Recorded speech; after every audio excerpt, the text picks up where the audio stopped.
Good morning and welcome to Farm Factor. I'm your host, Jamie Bloom. On today's show, Kyle Bauer is visiting with Brian Klippenstein with Protect the Harvest. Then enjoy this week's Kansas soybean update. Next is Duane Toews and Elmer Runnebaum with the Kansas Rural Water Association. Then it's this week's Angus Report, and we'll end with Plain Talk featuring Kyle and Duane. Stay with us.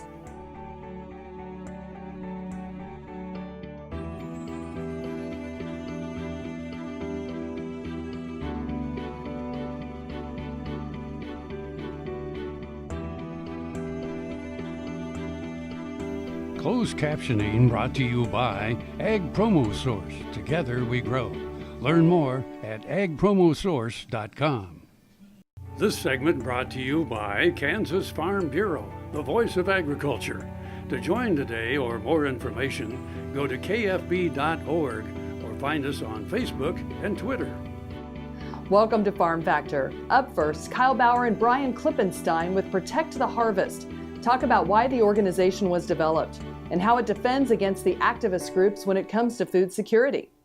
Hi, this is Kyle Bauer visiting with Brian Klippenstein. He's with Protect the Harvest. Brian, let's start with who is or what is Protect the Harvest? Protect the Harvest is a nonprofit that was stood up by Forrest Lucas, founder of Lucas Oil, to fight for food security issues and to take on in the political arena those we refer to these days as the food police.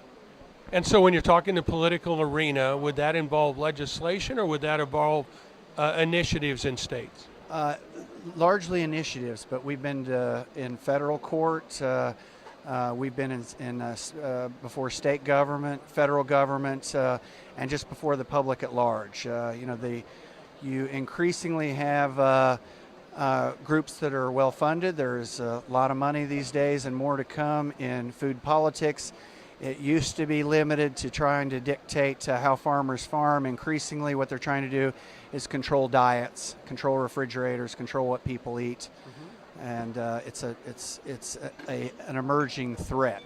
And certainly a lot of that is disguised as animal rights issues or environmental issues when it's really about an agenda that's hidden. That's right. Look,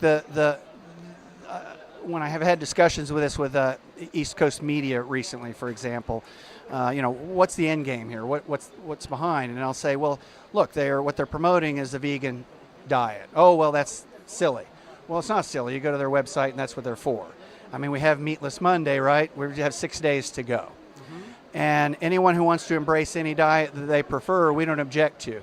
But when they try to impose it upon others, particularly using false pretenses, we're going to go give them a fight. And I can see where you fill a gap in that when there's an initiative, let's say I'll pick on Missouri, and that might be difficult for people fighting that initiative in Missouri because they've never done it before, but you may have already fought that battle in 3 other states. Right, yeah, and it's, look, people in agriculture are good at producing. They're good-natured people. They're cooperative in nature. They're great at taking care of land and the animals. But rough and tumble, bare knuckles politics is not what they're great at. Well, and it takes a lot of money. Well, and that's where we're still short. Mm-hmm. And to the point where agriculture, particularly big agriculture, is going to have to come to grips with this, because winning these things is a choice. It takes an investment. And I'm among those who think that if they care about their own business, they care about their suppliers, they care about their customers, they care about sound science, they are going to invest. And so far they've decided not to. We're visiting with Brian Klippenstein. He's with Protect the Harvest. This is Kyle Bauer reporting. Back to you, Jamie. Thanks, Kyle. Folks, come back after these messages for this week's Kansas soybean update.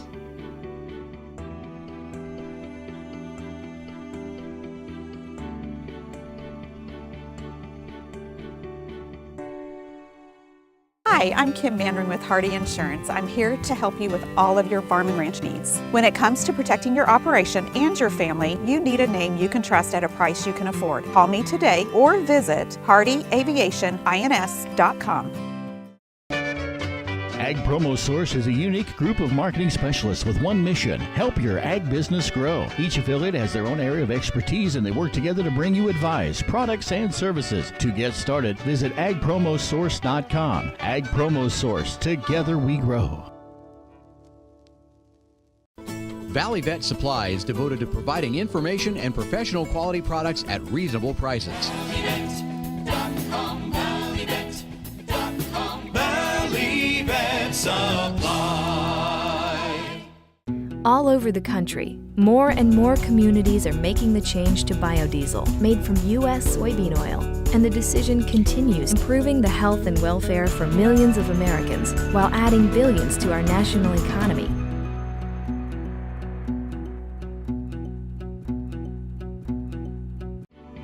This segment is brought to you by the Kansas Soybean Commission, the Soybean Checkoff, progress powered by Kansas farmers.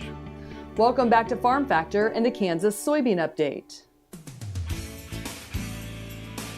This is the Kansas Soybean Update. It's brought to you by the Kansas Soybean Commission. The Soybean Checkoff, progress powered by Kansas farmers. Dr. Terry Griffin, cropping systems economist at Kansas State University. And Dr. Griffin, living in rural areas means continued struggles concerning connectivity, broadband availability, and big data, especially for those involved in agriculture. What do you see as some of the underlying issues? There's several underlying issues when it comes to wireless broadband connectivity in rural areas. One of the leading ones is just a lack of hard wires going out to the rural areas, whether it's for hospitals, public schools, and different communities will need fiber or wires going to those areas. And once that's established, that doesn't mean that we're going to have wireless connectivity in those areas, and especially farms, because that will require wireless providers. So that's been one of the limiting factors we've seen in rural areas, is that we can't just put a wireless tower in the middle of nowhere without a wire, because that's equivalent to buying an ice machine without hooking it up to water. If you have some in that area, is there still a significant gap between upload speeds and download speeds that we see in rural areas? There is, and not just rural areas, but also in urban areas as well, because internet service providers calibrate the upload and download speeds in favor of download, because most people in residential areas do more download than upload. For instance, think about what you do at home. You're streaming video and looking at content on the internet. In agriculture, especially in the field, we are collecting data from sensors, from lots of different farm equipment, and pushing it up. And so we download very, very little, and the files that we do download in the field are relatively small, but we're trying to push some relatively large files up to the cloud. And so in agriculture, if we had to choose between upload and download speeds, I would choose faster upload speeds than download. And is the technology getting better to where we can solve some of these things in the future? Yes and no. You've been hearing about 5G replacing 4G. It's much faster. Although it's faster, it has a shorter distance that it's viable. So if you think about the wireless routers that you have in your home, many of the newer ones will have a 5G option. And so my router is in my basement. It works pretty good. And so it sends out a 5G and a regular connection. My 5G does not work always upstairs or in the backyard, but my regular connection does. The regular connection is much slower, but it has a longer distance. The technology is getting better and faster, but the range from the towers may be getting smaller. That is Dr. Terry Griffin, cropping systems economist at Kansas State University, who joins us on the Kansas Soybean Update. It's brought to you by the Kansas Soybean Commission. The Soybean Checkoff, progress powered by Kansas farmers. Learn more at kansassoybeans.org. For Kansas Soybeans, I'm Greg Akagi. Hope you enjoyed this week's Kansas Soybean Update. Stay with us after the break for more with Duane Toews and Elmer Runnebaum with Kansas Rural Water Association. What if U.S. soybean oil were an industry sensation? If end users started asking for it by name? That future is here, the time is now. To meet customer demands, the Soybean Checkoff is investing in varieties that produce oil with increased functionality. A message from the Kansas Soybean Commission, the Soybean Checkoff, progress powered by Kansas farmers. What does a brighter, more sustainable future look like in our cities and towns, and how do we get there? When New York needed an alternative fuel source to reduce carbon emissions, the city found what it needed in biodiesel made from U.S. soybean oil.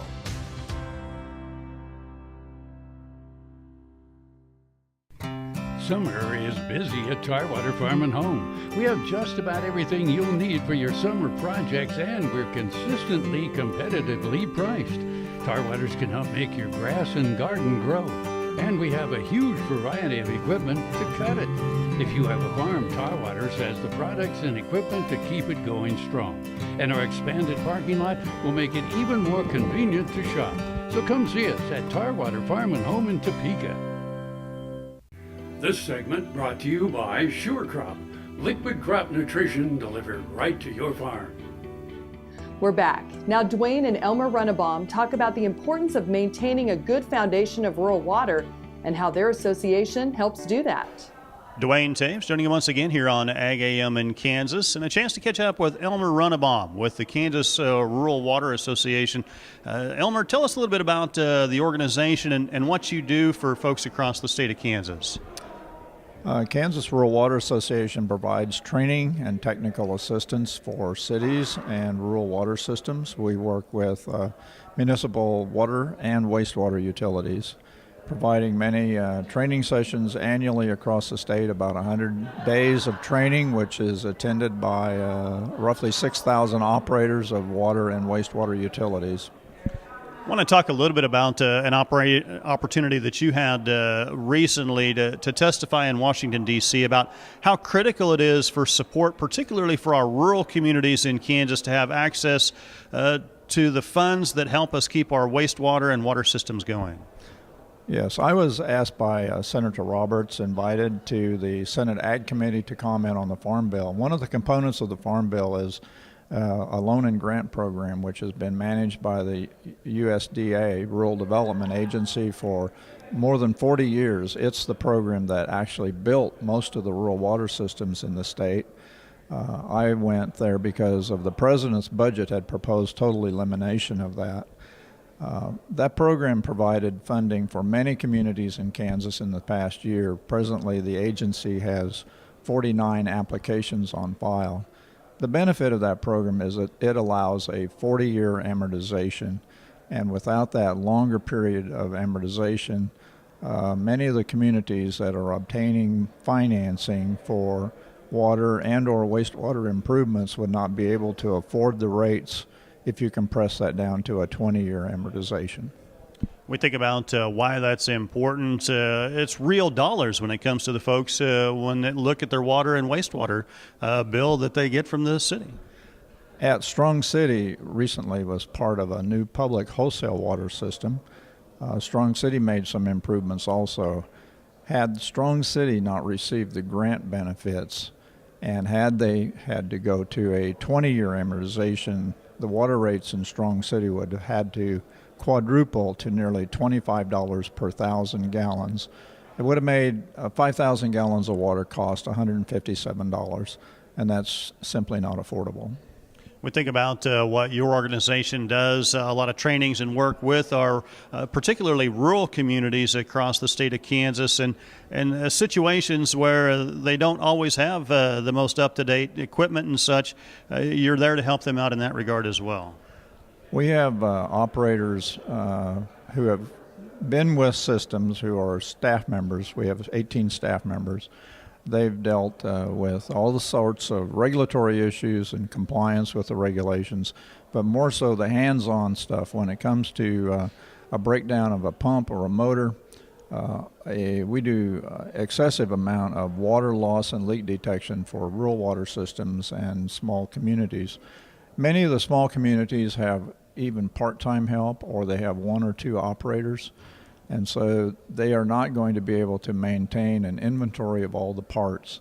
They'll give us a call, we send somebody out there immediately, and we will either find the help that they need, provide the help that they need, and if not, we'll go to a neighboring community, or we have parts and pieces in our repair trucks to help them get back into operation.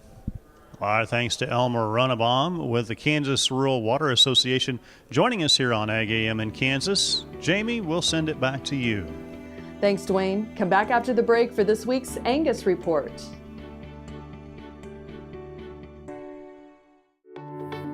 I dug trees by hand for years and years and years. In the process, I wore out my rotator cuff.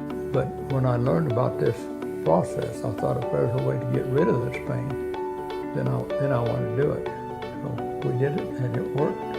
I'm not going to go out and dig trees with a shovel anymore, but I can do the things that I want to do now.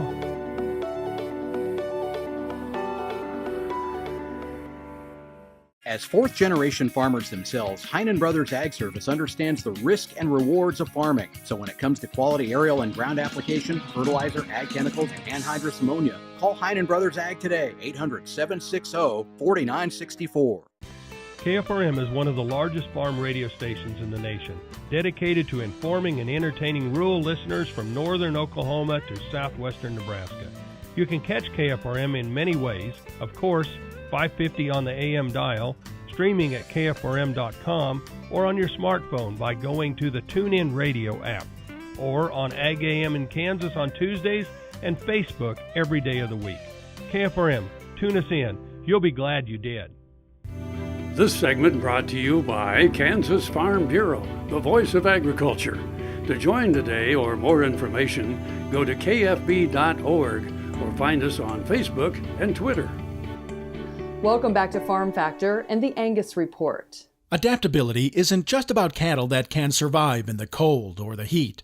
Sometimes it's just that they're able to safely digest the available forage. That's the case in the Red House, Virginia community, where Paul Bennett sells 400 Angus Gelbvieh, Hereford, and hybrid bulls each year. Likely the greatest challenge we face is the fact that our primary forage is endophyte fescue, Kentucky 31 fescue. So we basically have to create cattle that are adapted to fescue. We do not have the option, we believe, of changing our environment to adapt to the cattle. So our greatest environmental challenge with respect to beef cattle production would be creating and having cattle that'll work on hot fescue. The producer is not big on second chances in his culling criteria. Well, we just work with Mother Nature and we let her be part of the selection process. We try not to manage problems out of our cattle, but rather let Mother Nature work with us in identifying the cattle that will truly excel in that environment and reproducing those cattle and eliminating the cattle that are not capable of producing in that environment. Adaptability is number one for his customers, but Bennett can tackle that and other traits in tandem. He says, for example, he relies on genetic diversity to move the needle on growth and carcass quality. In the Angus breed, we have a big, broad population to select from, and we do believe that it's important that we utilize the entire population to select our genetics from. And in an effort not necessarily to have cattle that are extreme in any trait, but balanced and complete in a multitude of traits, we find that it's not necessarily easy, but it's very doable to create Angus cattle that excel at multiple traits and also thrive in our fescue environment. It's just a matter of using all available data to create the very best cattle. I'm Bob Cervera. Stay tuned. After the break, it's Plain Talk with Kyle and Duane. Sure Crop Fertilizers was started by my father, Don Sherman, and my mother, Shirley Sherman. Family business that started in the 80s. We predominantly focus on plant nutrients and what we can do to give growers better responses with the fertilizer dollars that they do, and what we can do to make those things work better for the grower. We're based out of Seneca, Kansas. We work with growers in their soil analysis to figure out what they need, and then we can put those in a blend that gives them the best results, and so that we can deliver that direct to their farm so that they have those nutrients where they need them, when they need them, and so that they can apply them in a manner that's very efficient to them and works well in their planting systems and what they're doing. Sure Crop Fertilizers has been around for a long time. We always say we're big enough to take care of everything you need, but we're small enough to do it quickly. You can get a hold of us at 1-800-635-4743. Our website is surecropfertilizers.com, and you can always email me at Corey@SureCropFertilizers.com, and with any questions you have, and we're glad to answer and work with you. With nearly 100 years of broadcasting excellence, Ren Radio is now live on the internet playing hit songs of the 50s, 60s, and 70s. Join Jack Diamond, Mac Collins, Les Glenn, Frankie C., Antonio Barber, Wings Callahan, and the real Don Steele for some of the best music ever recorded. Hear it at rendigitalmedia.com or get the Ren Oldies Radio app in Play Store or App Store, and tell Alexa, good times and great oldies on Ren Internet Radio. This segment brought to you by Kansas Corn. Learn more at kscorn.com. Welcome back to Farm Factor. Let's see what Kyle and Duane are up to today on Plain Talk. Hi, this is Kyle Bauer with Plain Talk with Duane Toews. Kyle Bauer, your fact or fiction question of the day. Over 1,000 birds a year die from smashing into windows. Fact or fiction? Oh, I bet it's more than that. I think there's half that many just at our house. My wife likes to keep her windows clean. Yeah. Most brutal thing you can do to a bird. The worst thing you can do to a bird. Oh my gosh, they're whacking into those windows over 1,000. Sure, absolutely. That's what it says. I would bet it's more like 50,000 or 100,000. I think that's a very conservative figure. Well, seriously, I bet I see 3 or 4 a year that don't survive around our house. There's a lot of them that whack the window and don't die. That's the ones that you see before the neighbor cat carts them off. Right, yeah, but there's a lot of them whack the window. What drives me crazy is they'll whack the window and turn around and do it again. again. And they'll turn around and do it again. Did you learn anything? Were you here when we had that cardinal, that male cardinal, that was attacking that other cardinal out here on my rear view mirror of my truck? No. He was sitting on that, and he was just attacking the heck out of the cardinal that was in his territory, that he saw the reflection in the mirror. He did it for a week. And he was defecating all over the area. He was scraping up the window. Well, not permanently, but scratching. And the window. he did that for a week until I don't know. Maybe he got tired, or number 2 thought he wasn't going to win, or number 3 some cat found him panting over there in the weeds and ate him. But that darn bird, he made a mess for a week. I went and ran him off a few times, but it didn't matter. It came right back. He come right back. And it was only on my pickup. Could have put a bag over your mirror. Well, it wasn't the mirror he's seeing himself in. He was sitting on the mirror. And seeing him in the glass? Seeing himself in the glass. Oh, I thought maybe he actually was looking in the mirror. Yeah. No. Hey, I got a chance to go through a cotton gin here back a little ways. And very interesting. But I did some research on the cotton gin then. Okay. Do you know who invented the cotton gin? Eli Whitney. I figured that was too. I mean, honestly, I wouldn't expect you to pull that up that fast. Well, it turns out Eli Whitney probably didn't invent the cotton gin. He's the one that patented it. He was the one who patented it. By the way, his patent number was 71. Really? Or was it 72? Right in there somewhere. That's a pretty low number. That's a pretty low number. He did it in 1793, I think, or something like 1794. You know, there must have been some business people in charge of government at that point in time that saw the need for that. For a patent? Yeah. Yeah, that is pretty, because our country was pretty young. Yeah, and to think had they not put that in place. Yeah, you're right. I mean, it is there have been no encouragement to innovation, research and development. Right, R&D. You're right. It was very, but so before the cotton gin came along, a person / slave could separate about a pound of cotton from the trash a day. A pound. That's not very much. And afterwards, the hand-cranked one could do about 50 pounds a day. Okay. So would that increase the number of slaves needed or decrease the number of slaves needed? Actually, it would increase the number. How's that? Because they needed more of them picking it in the field, and you had a machine capable of much more efficient means. You're to separate. Exactly right. I had no idea, but that's interesting because most people will think that a machine taking over a human's job creates less jobs for humans. Well, and it made it possible to raise more acres then of cotton. Sure. And so the slave trade actually went up hugely after the cotton gin. Exactly the opposite of what I would have thought. Thanks for joining us. I'm your host, Jamie Bloom, and I hope you enjoyed today's show. See you next week on Farm Factor.